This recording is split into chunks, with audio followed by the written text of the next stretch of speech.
Hello and welcome to our podcast Real Out Loud. Life happens, we get it. Join us and together we'll be engaging in conversations about the truths not spoken of, reflections about life and other issues, and experiences that reel or bring women off balance. I'm your host and my name is Nicole, and joining me will be my co-host, Inkinia, and on our platform we'll have guests from different facets of life, some who have also had it real with life, and some professionals to give us information on these reflections as we figure out how to survive the real. Stay tuned. Today we continue from the previous episode. Ellen had shared the first part of her story with us, so if you hadn't listened to that yet, just play part 1 of this episode and come back to play part 2. We had already seen the trauma that Ellen had experienced, but unfortunately, it did not end there. We discussed the rest of her story here and unfold how she tries to cope with her ordeal. So, did we then get to receive counseling or something? What helped you through What that helped you process? through it? So there's this lady that does counseling in church. Not even school? No. At school, nobody, nothing? No. I had to work my way through And you things. know the weird thing that I find very emotionally sensitive is the fact that kids spend most of their time at school. Your life when you're a child or a teenager or We talk about our high school, it's primary experiences. school that's your life. So if those resources are not available in those spaces, Then I got nothing to talk about my teenage life. It's like you're trying to scratch it off. yeah. So she gave me counseling for 3 months, and she talked to me it was an everyday thing where she would tell me, "Don't listen to the people. You're beautiful. What? This." And then that's when I started picking up self-confidence. Yeah. Okay. That's when I started picking up self-confidence, and I would never walk into class with my head up. I was always Looking down. facing down. Just waiting When for it's that break moment. time, I make sure I'm in my corner alone. Not even a single person I had came no forth. friends. Okay. There was a lady who was a cleaner. She was my friend because she'd be like, "No, come and sit with me," and then I would sit with her. And then as time went, my hair started growing. My nails started changing back to its original color. My eyebrows, my eyelashes, everything was just started to fall back. and then we get our results, and they're like, I have to repeat grade 8 because you were not in school. yeah, I was not in school. And then the next year, I repeated my grade 8, and I won't lie, I learned to be a bully. You didn't know what to do with your emotions. I learned how to be a bully. I let no one, I would smack the life out of these kids. Just making one comment, I'd make sure I come at you. So that was your coping mechanism. That was how stage. Defensive mechanism. That's how I defended myself. Your guard was always up. You don't. Everything's an attack. Exactly. Attack back. Fight. It also brings us to another topic, maybe for another day. How some people who have experienced certain situations and things start to become that. Because you are trying to save yourself. Yes. You start to develop a certain skill of defending yourself because no one does that for you. So if you don't bully people, then it means no one is gonna. And there was come a through for complaint you. of how I was a bully. There was a complaint. How did it feel when you were bullying other kids at that stage? Was it I never your bully pain? anyone who doesn't bully me. Okay, it was more like a defense. These girls that would Okay. be like, "Yo, hi, this child is so dark. Oh, is this her who wore a wig?" And I would come at you. I'll be like, "Utini," and I would smack you. Okay. Only then. I never used to go after people who don't come after me. And then years went by, and most of the kids at school were afraid of me. And I felt like, okay, yeah, Now I've Let's keep regained it at that. Now I've Keep it regained now. my power. Now I will show you guys. And still no friends. No, I had a lot of friends now. Can I take you back a little bit? You mentioned a very important fact. She said that at a certain stage of her life, she thought she wanted to die. How did you come out of that situation where you felt you wanted to take your own life? What helped you through? Was it the counseling or was it other things that just got in the way of that? I can basically say my mom. Okay. Because my mom talked to me, she's like, these things don't last for long. Okay. If you take your life now, you are going to be happy at some point in your life. It's not that you're going to stay with cancer for the rest of your life. No, it's not like that. You are going to find happiness and you're going to be happy. And you're going to be able to look back and say, oh, I did that. this is what I overcame that. Yeah. Yeah. So, yeah, my mom helped me go through that. You can go on. And as the years went by, I would like go for checkups at the hospital and all that. But it got to a point where I don't know who shared my story with people, but people would be like, so Vele, is it true that you can't have kids? So Vele, is it true that you can't do this? You're thinking one thing is over and yet comes another. Even until today, adults approach me with that question. They are making it sound like, giving birth and having your womb and your ovaries functional. That's womanhood. But it's not what it is. So how do you take that backlash from people? It used to hurt me a lot because I used to think, okay, I won't be able to carry a child, and I would panic, and then I see these ladies that are making money and they're just living their lives with or without kids. And I think society has this thing, okay, when you're a lady, get educated, get married, have a child. It's an achievement. What if I want to have money and just live my life to the fullest? Our portions are different, It's not everyone who's destined for the same thing. It's sad that we're trying to push it on the next person. Exactly. No. I've seen people getting married not because they want to, but because that's what expected of them. Yes. Like, oh, you're done with school. Now you're working. Where's your husband? Why doesn't she have a child? This. I feel like those are... How do you respond to these people? Because you can't tell your story to everyone. To everyone. Who comes with the same question as to I you. said, I have learned how to be rude. To So I'd protect be like, yourself. Go ask the person who told you to tell you the full story. I'm not going to tell you anything. Okay. And then I'm done.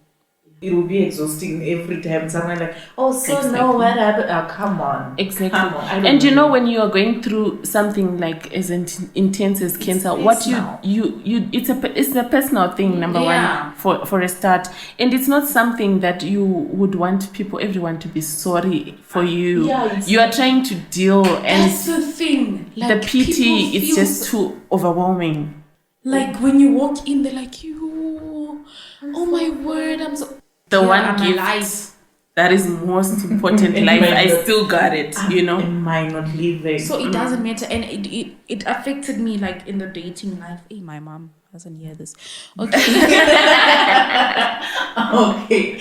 No, I was actually... Hey, mommy, we hope you're gonna hold this. You're not gonna hold this against her. We're actually about to take it to dating. So in my dating life, it got like tense where I start dating and then these people would go and say, Things Mazu Ellen, she once had HIV. Oh, okay. Yeah. She almost died because of HIV. And I'll be like, you know what? We don't want to share the neighborhood that you come from, because we don't want to expose too much about your personal life. But I can understand the kind of environment where she comes from. Sometimes people get too involved in people's private lives. It's very important that as society we learn to just set boundaries, to draw those boundaries. I think it's this thing that we carry that one child is everyone's child is a society. Thank you for that. Then it takes a village to raise a child, but then we're not raising, we're gossiping, we're spreading Exactly. things we know nothing about. We destroy Including yeah, my we just mom's friend, she was the biggest hypocrite in this whole story. She would go and tell the next person and the next person. Yeah, she and come the get next it from your mom and then when she spread it. comes in the house, she's like, Unjani, how are you feeling? She's well informed. Yes. The day I found out from my friend that your mom's friend is the one, I literally attacked her. You strike me as a very soft person, so I'm kind of like not taking it well, seeing you throw out a I'm cross sorry, lady. people, you're not actually seeing him first. Like, yeah, if I was that friend, I would leave and never come back. Because So it got to that point where I just had to be aggressive in every way. And these boys would be like, I'd be like, Yazin, bye. shine Bye. because I don't have time for you. So I don't have So you are listening to other people, but you don't come and ask inquire. me. You don't clarify what's happening with me. And then So go and be with them. so the doctors were like, I must take contraceptive pills to boost my hormones because with the womb and the ovaries, that's where you get your So for me to not age quickly, I must take contraceptive pills to at least boost the hormones in my body. And you are now how old? Tell me something. Can I take you back a little bit? I'm just thinking about it, that they took out your ovaries and your womb. Before we even get to childbirth, I know it's quite a huge topic on its own because you are still a young lady. How are you dealing with this thing of, we as women, we go on, our menstrual cycle on a normal basis. Yeah. Are you still having that? What are you doing? How are you going through it? Do you feel normal? Do you feel any different because of that experience, that you no longer have this one thing that, you grew up, people telling you that it's important. It's important. Because you're a woman. It shows you're a woman now. What happens? So the doctors mentioned that I wouldn't be able to go on periods also. Okay. I wouldn't grow like a normal woman should, because unless I take the pills, then my breast and everything is just gonna grow. Okay. So without the pills, then there's nothing. But I do not have periods. So I don't get my periods. How do you take it? For me, at my workplace, they were like, we've never heard you speaking about going to periods. Pains and all that. Yeah. And I was like, I shouldn't let everyone I meet know about my story. I'm like, Nyahab. Yeah. Like, am I supposed Should I to bring discuss my periods with you? Okay. Yeah. And this was someone close to me. I'm like, should I discuss, Uguti, I must now tell the whole world, hi, I'm on my periods. I'm not. So you started taking the pills, the contraceptive pills at which age? At the age of 14. So it's a lifetime thing now. But for me, I left the pills at the age of 15. Okay. Because I feel like if I'm here, I'm alive, man. I have boobs, I have a butt. Oh, she has a nice. So, Sorry, ma. so why take the pills? I'm not aging. I look 15. So for me, I feel like, okay, the doctors are right, but it's my choice. It felt like everyone was telling you what to do. Yeah, I feel like it's my choice. It's my choice. Thank you. This has been quite an emotional topic for us to have to talk about. It was not easy from our end. I'm sure it could have been worse for you having to relate your experiences with us. Yeah. I just wanted to find out from you, can you brief us a little bit? What word do you have for someone that is out there that might be having the same experience as you, someone that knows someone, a sister that knows a sister, or a sister of a sister going through the same thing? What would you want to say to people out there? What would you want to bring to people's attention that is very essential for someone who has had to go through something so hectic as yourself? Being bullied, or those one who's thinking of suicide? Okay, I would say, storms come and they destroy many trees. But if you that one tree that's gonna stand firm and believe in yourself, if God put you in this world to face cancer, then face it with no doubt, and do not feel sorry for yourself. No, I'm living through this, and what. Live through it, fight it, because I believe that anyone can fight cancer. Can I ask you in short, is this stage that you are in a remission stage? Does it mean that there's a likelihood that the cancer will come back, or does it mean that you are healed, the fact that they automatically took certain organs away? So the chances of it coming back are 50-50, because I believe it's a genetic thing, because your mom had it. Okay. Auntie Faustina had it. Okay. My grandmother from my father's side had it, and I had it. Okay. So it could be in the genes.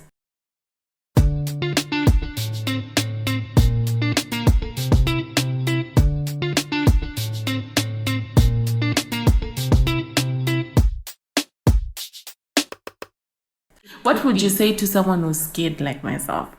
To be honest, I've never thought of doing like any routine procedure like they encourage us, because I have that fear of having to find out the worst, because I experienced it firsthand from someone that I love, having to go through that, and that fear just gets in the way. What would you encourage someone that is going through the same thing? Because I know most people, we wait for the breaking point. If it wasn't for the pain that you were experiencing at that time, you wouldn't have pursued the same way you did. So for someone who's still not feeling any pain, who is at 50-50 chances of getting it like myself, what would you say to them to encourage them maybe to take a step further to get the help that they need?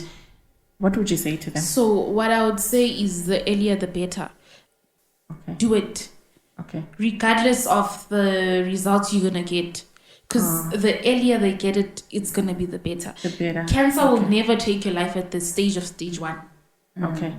But at stage 4. But if it's on stage 4, stage 3, then it's the chances are yeah, one of the few successes. Stage 3 is quite hectic, hey? Very hectic. So are you prepared? You said you have a 50-50 chance of getting it.